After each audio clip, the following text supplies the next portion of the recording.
Good morning, this is Bill at Highland Hill Farm, and today I want to talk to you about my opinions on what you should be considering when you're buying a property to go hunting. I've owned a lot of properties in my time, and I'll probably be buying quite a few more. But one type of property that I have never bought is a hunting property. I never bought a property for recreational use. Never, ever, ever.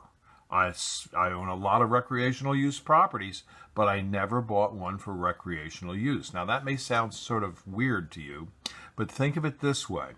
If you buy a property and its sole use is for recreation, like you want to go hunting there and that's all you do on the property, and you keep everybody else out and you have a great time and you grow food plots and you're done with the property, and I would never do that. I would only buy a property that is a business property that has a side use as a hunting property. And the reason for that is very simple. You get a lot better tax treatment on it. You get all kinds of benefits. You can get soil conservation work done for you for free by the government. There's all kinds of programs that you'll be entitled to apply for land improvement. You might be able to set aside areas for like stream bank improvements.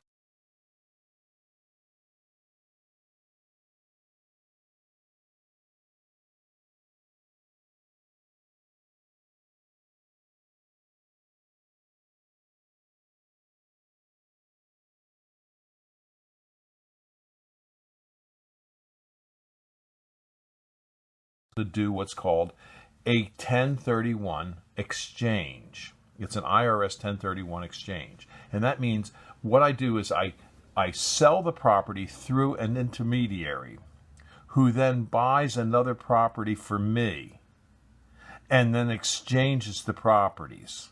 So at the end of the day, I just have exchanged a property, never selling a property. And that way I never have an IRS tax bill. What it does is it pushes the tax bill out further and further and further. Now, there's all kinds of estate planning techniques and tools that you can use, and you don't need to see your attorney for that. For example, you might want to create a life estate where you only own the property during your lifetime, and you let your children buy a remainder interest in the property after you've died from the current owner from whom you buy your property. But you got to see your attorney for that, because that has very good tax implications, because when you die, the property is no longer in your estate. There's other things you can do with a rental property. For example, I've bought properties where I've allowed people to have a retained lease on the property to farm it. And because of that, I got the property at a discount.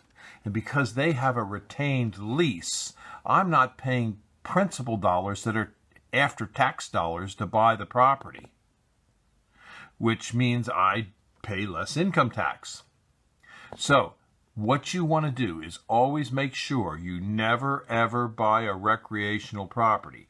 Always buy a property that can be a business property and have the auxiliary use of recreational opportunities for you. You can buy properties and you can lease out photo sites on a property. You don't necessarily, if it's a pure hunting property, just remember, it may have timber on it that you can sell. It may have, so you can buy a timber property. It may have mineral rights that you can sell. It may have arrowheads, Indian artifacts that you can let people go hunt and charge a fee for. It may have paleo rights. For example, there may be dinosaur bones on it that you can let people go dig up and charge them for. So don't just buy a recreational property. Think of it as an investment that can help save you tax dollars. And that, in effect, is the best way to buy one, in my opinion. But if you don't believe me, go to your attorney, go to your real estate agent, go to your accountant and find out the benefits of buying real estate that is actually an investment property over that of a recreational property. On my properties, I plant trees and shrubs, and as you can see, I have plenty of trees and shrubs out my office window, and we sell Christmas trees. If you plant a Christmas tree, it may take 9-10 years to get it up and running. But if you come to Highland Hill Farm, I'll tell you a way around that, because there is a way around that. What we do is we plant a tree called the Green Giant Arborvitae. It's easy to grow, and we start selling it within 1 to 2 years of planting it in the ground. So you'll want to come to Highland Hill Farm and see our operations, and I'd be glad to tell you all the secrets that I've used over the years, because I don't care. It's not a real secret. It's just what I do and how I do it, and I'd be glad to show you and tell you how we do it and why we do it. If you have questions about arborvitaes, give us a call at Highland Hill Farm. This is Bill. Our phone number is 215-651-8329. Thank you.